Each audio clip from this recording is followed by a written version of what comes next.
In this enjoyment, then, is revealed what that divine risen light really is. Enjoyment is the mystery of its being, for the mystical is not concealment of a secret or ignorance, but consists in the self knowing itself to be one with the divine being, and that this, therefore, is revealed.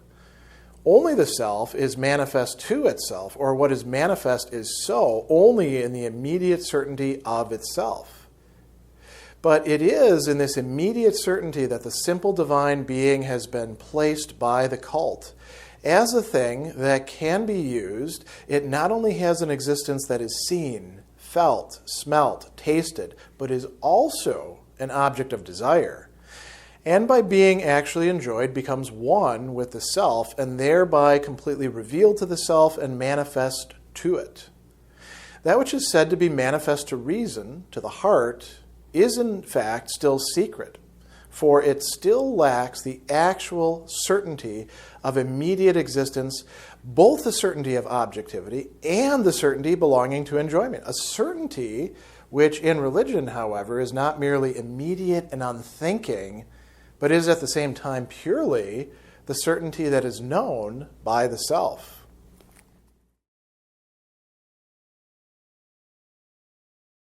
Paragraph 722 is a surprisingly rich little passage. There's a lot of things coming up or being referenced here and connected with each other, all within the framework of the cult that we've been exploring this entire time, not just in this subsection, but in the previous subsections as well. And here, Hegel begins talking about enjoyment, something that he's talked about in the past, but now this becomes front and center. Enjoyment, Genuss, right? He also talks about the mystery and the mystical, and that's going to require a little bit of explanation. There's some reference back to this duality along gender lines that he's introduced as well and just referenced in the previous paragraph.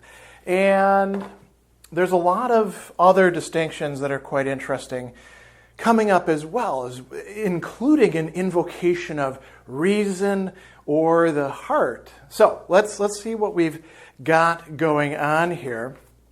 He says, in this enjoyment, then, is revealed what the divine risen light really is. Enjoyment is the mystery of its being. Now, that's one of those lapidary statements like spirit is a bone that people read and they're like, oh man, now I understand exactly what Hegel's all about. Of course, if you go back to the phrenology section, the whole point is that spirit is not a bone, and we shouldn't try to reduce it to that. Enjoyment is not simply the mystery of its being, or we're going to get a little bit more clear about what its being means there. But it is important at this stage, right? So what is he telling us? In enjoyment on the part of who? On the part of the worshiper, the individual self, who is part of a community within the cult, who is part of an intergenerational continuity as well, who is part of an ethical nation, right? And all these are descriptors and you could say formers of the individual, and they are in relation to the divine being as well. There's no point to this without the divine being. So in this enjoyment is revealed what the divine risen light is. Enjoyment, Genuss, it could be satisfaction too, is the mystery, mysterium, des Selbe. And so of its being is kind of periphrastic here. It's referring back to what it really is, the ist of it. So, being, sein, okay, that does make sense. What is being revealed here? What is being uncovered here? And I should point out, too, as well, that we've got two different terms that are being used here. And it could be easy to confuse them or think of them as merely synonyms with each other, where Hegel is engaging in pleonasm. Verraten, right? is something that's being used here for revealing. Offenbarung is another word that's going to be used later in the next and final subsection of religion for revelation. So manifest is actually offenbar, right? And read revelation into that. The God is engaging in some self, revealing to the self who is the individual worshiper, and in this case, enjoyer. So, all that said, we should go on past the first sentence. So, we've got a discussion here, a very brief discussion about the mystical, das Mystische, right? For the mystical is not concealment of a secret or ignorance. So, this is important. When we see Hegel, very rarely talking about the mystical, he is not a mystic. There are some interpretations out there, especially who want to tie Hegel into Hermeticism or into whatever other hobby horse people want to ride. Hegel is eminently not a mystic. Hegel is all for bringing things to the point where it's not just like the province of a select few, those who have been initiated into the secret. No, he wants everything out front and center. And in some ways, you could say he's a little bit impatient with those, fussy mystics who want to keep everything to themselves as that which is hidden, as a great secret. Hegel is, you could say there's Gnostic themes in Hegel. He is not a Gnostic mystic, right? And in this case, he's saying, listen, with this, the mystical is not going to be just a secret that you're initiated into as part of a cult, and it's not just ignorance. I'm going to pause on this for a moment. I think there's a very common misunderstanding of the term mystical, and it's probably crept in part because of goofy people who, wanted to appropriate the term for themselves and use it for whatever nonsense they were peddling.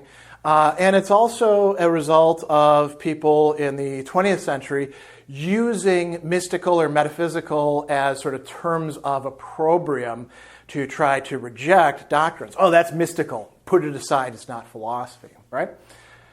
So ignorance doesn't make something mystical. Prime example of this for Catholics is you have these people. I'll tell you kind of a funny story. I had this not really a friend, more an acquaintance, when I was going to the Newman Center back in graduate school down in Southern Illinois. And he was one of these what we now call trad Catholics, traditional Catholics, that are not actually traditional at all because they usually don't know much about tradition except what they've read in a very modern reconstruction of tradition. Be that as it may. He was all on fire about having gone to this Latin Mass in this place in some other parish, right? And I asked the guy, you don't know Latin, do you? And he said, no, I don't. And that's what makes it so awesome. I can just be there and the words kind of flow over me and it's very mystical. And I was like, you frickin' New Ager, you're not traditional at all. Latin was great for people who understood Latin. Syriac is great for people who understand Syriac. Greek is great for people who understand that. The whole point of the service is that you understand what the hell is going on.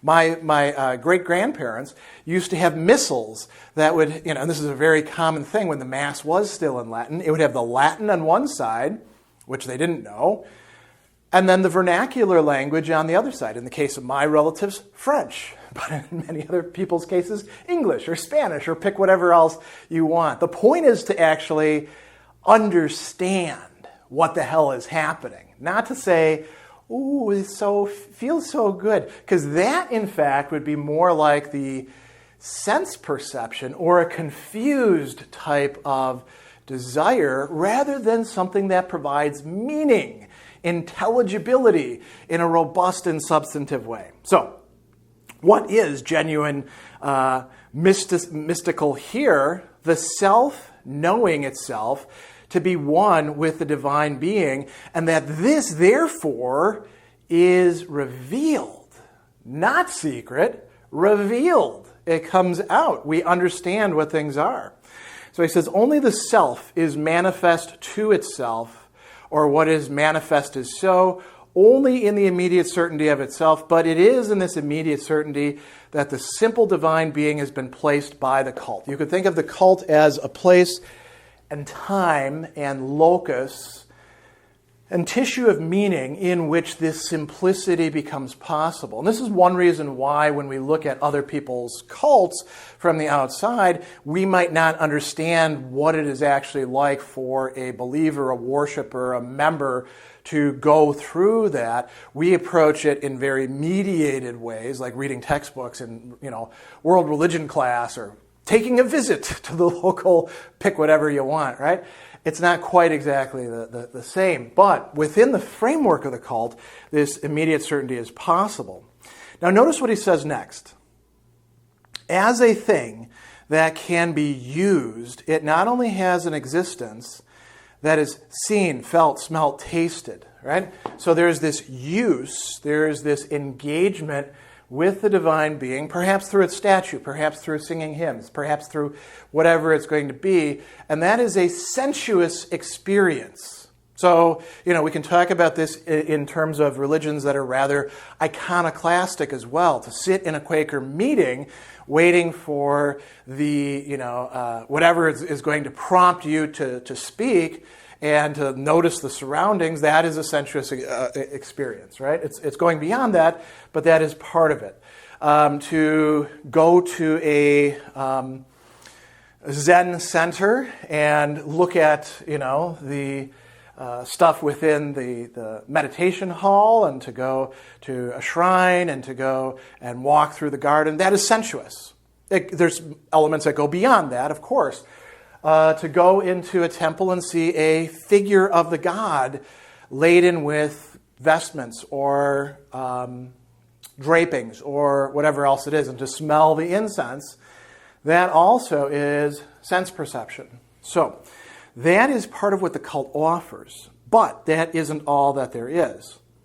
He says it's also an object of desire, begeerte. This takes us all the way back to where? Before the master-slave dialectic, self-consciousness. Remember, what is religion supposed to be doing? Uniting consciousness and self-consciousness in a way that allows for the fundamental desire of self-consciousness to be satisfied. Remember what didn't happen after the master-slave dialectic and after Stoicism and skepticism. The unhappy consciousness. This is not an unhappy consciousness. This is a consciousness that is being fulfilled, that is finding its desire met in something by being actually enjoyed, wirklich, right? It becomes one with the self and thereby completely, remember I pointed this out, revealed to the self and manifest to it. Offenbarung, revelation, manifestation in this translation, is taking place here. This is very important. So the desire of the self reaches out to the God. Perhaps we can say even the God has desire. And enjoyment comes back from the God, treating the God objectively, not just in terms of all of this sense perception. Now here Hegel says something that is a little bit counterintuitive given the rest of the passage. That which is said to be manifest to reason, Vernunft, to the heart, is in fact still secret. Why? You can't have a purely intellectual or purely emotional relation here. There's got to be something holding that together. You can say the cult is providing part of that, but it's also what we could call the play of the human faculties. Why? It still lacks the actual certainty of immediate existence. Now notice what Hegel says about the certainty here. Two different modes of certainty. The certainty of objectivity, Gegenständlichkeit, right? Being objective, being a Gegenstand, something that can stand in front of us, something that we can look at. I mean, one of the things that's nice about having an idol or eidolon in Greek of the god, something that we can look at, is that we can all say, hey, you see that thing over there? Let's all turn and face that. Could be a crucifix, It could just be a bare cross. It could be, thinking that we're going to have a blank space, but there's something for us to treat objectively. When we say, open your hymnals up to page 36 and sing hymn such and such, that's also part of objectivity. We're all, doing the same thing, engaging with objects. But he says that there's also a certainty belonging to enjoyment. Well, what does that mean? I'm not going to say all enjoyment is pleasure, because it isn't. There's other components to this. But when you feel pleasure, you're feeling pleasure, right? You may be confused by the pleasure you're feeling. You may not be able to fully appreciate it because you're not a connoisseur and there's elements of it that you're missing out on, but it's in your face, right? If somebody says, I don't understand what it means to feel pleasure, you'd say, I don't know how to help you, buddy. Enjoyment is kind of like that. There is a immediate certainty associated with that. And he says that in religion, however, this is not merely immediate. Part of it is immediate, but part of it is something more. And it's not unthinking. It is bringing thought in. It's not necessarily thought like academic thought or, the kind of thought that tourists have where they go in and they're like, how am I supposed to be appreciating this temple?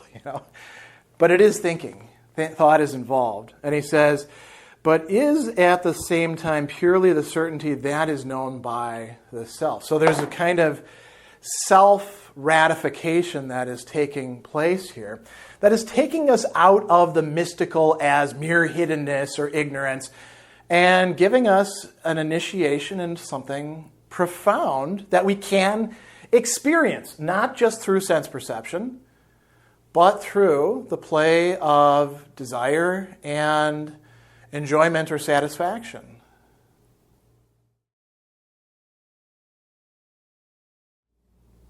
What has thus, through the cult, become manifest to self-conscious spirit within itself is simple essence as the movement, partly out of its dark night of concealment, up into consciousness, there to be its silently nourishing substance. But no less, however, the movement of again losing itself in the nether darkness and lingering above only with a silent maternal yearning.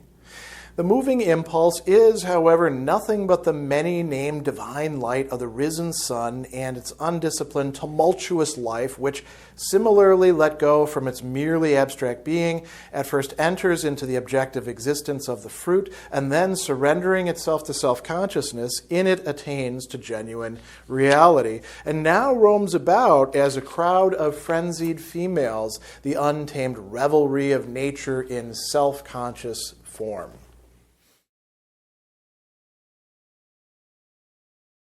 Paragraph 723, working off of the previous paragraph, still focused on the locus of the cult and the mediation that it allows between self-consciousness of the worshiper, the believer, the human being, and the divine object, the entity, the God, very clearly focuses on the cult of Dionysius and Demeter, right, and all of this sort of stuff. So can we generalize this?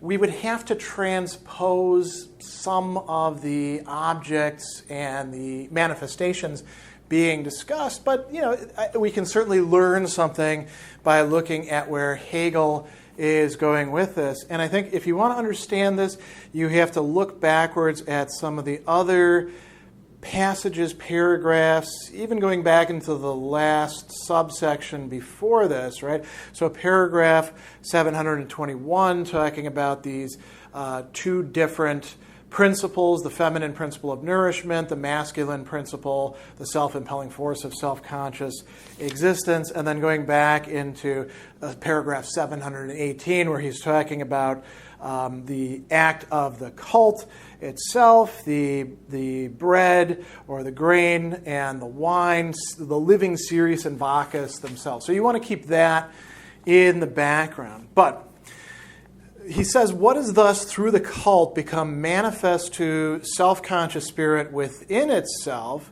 Now, self-conscious spirit is self-consciousness of the individual human being, the worshiper who is part of a community, part of an ethical nation, right?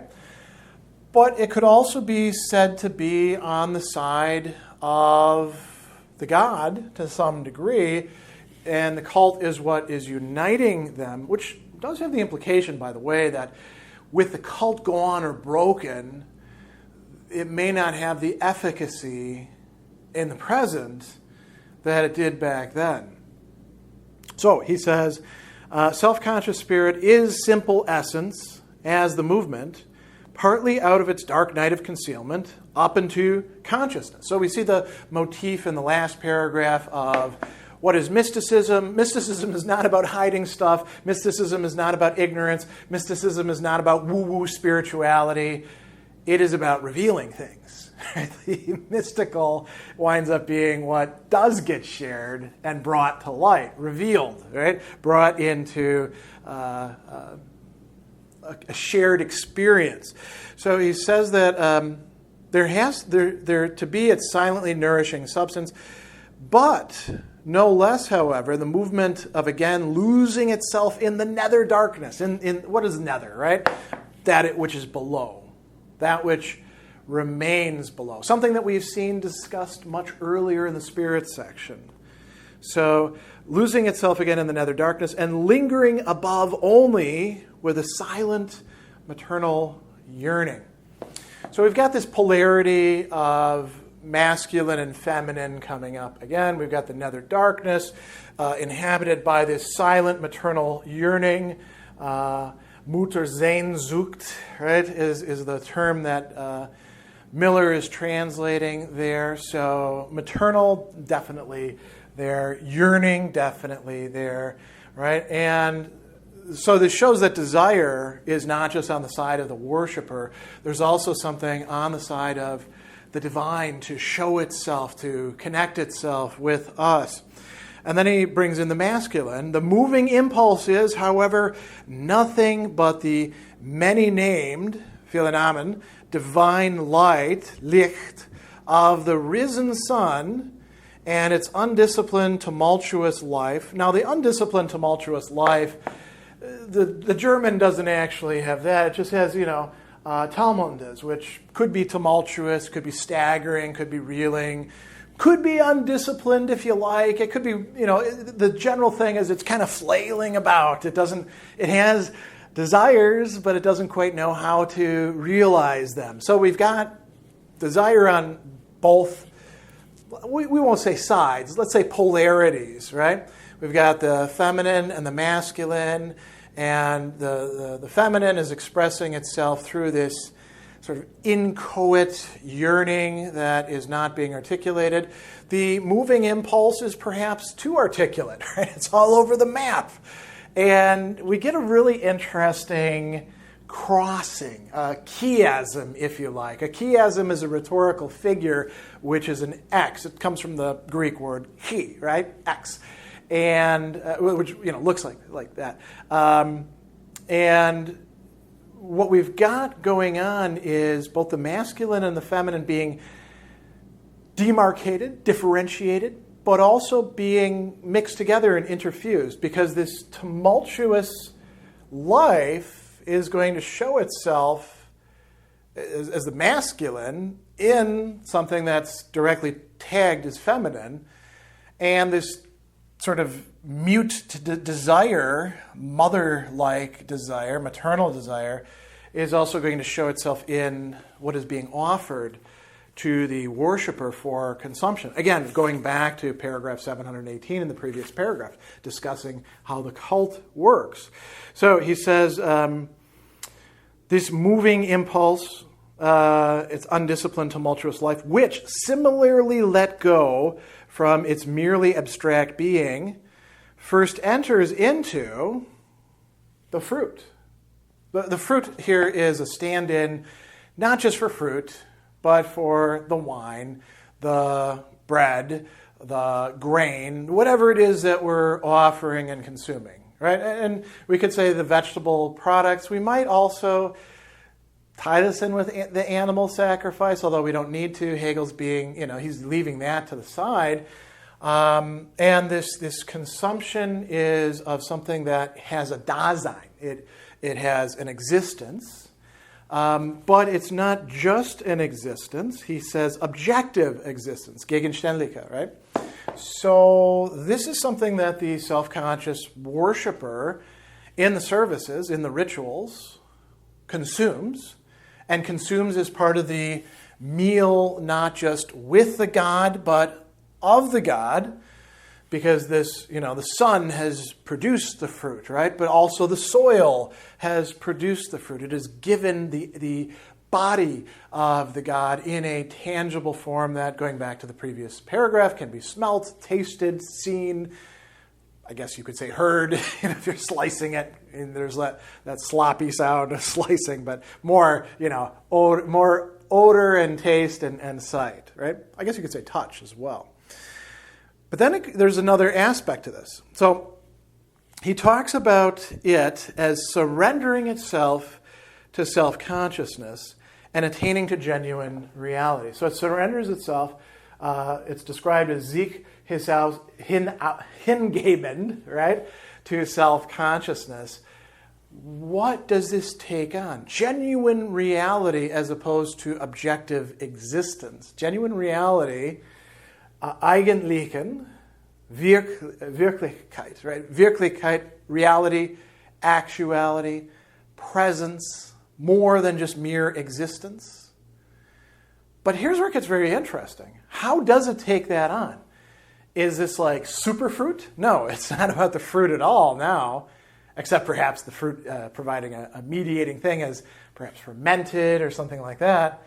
Here is where we see, so this tumultuous life taking on some other dynamism, and here he talks about it as being in the presence, he roams about as a crowd of frenzied females, is how Miller's translating it. Haufen schwärmender Weiber, right? The untamed revelry of nature in self-conscious form. Well, how does it self-conscious? It's human beings running around. Like, for example, the worshippers of Dionysius, who sometimes engage in some pretty wild stuff. And we could extend this to fertility, gods and goddesses more broadly. The fruit itself is not self-conscious, right? The fruit is something consumed by self-consciousness, something in which the enjoyment that we saw in the previous paragraph takes place, but even more enjoyment takes place through activity.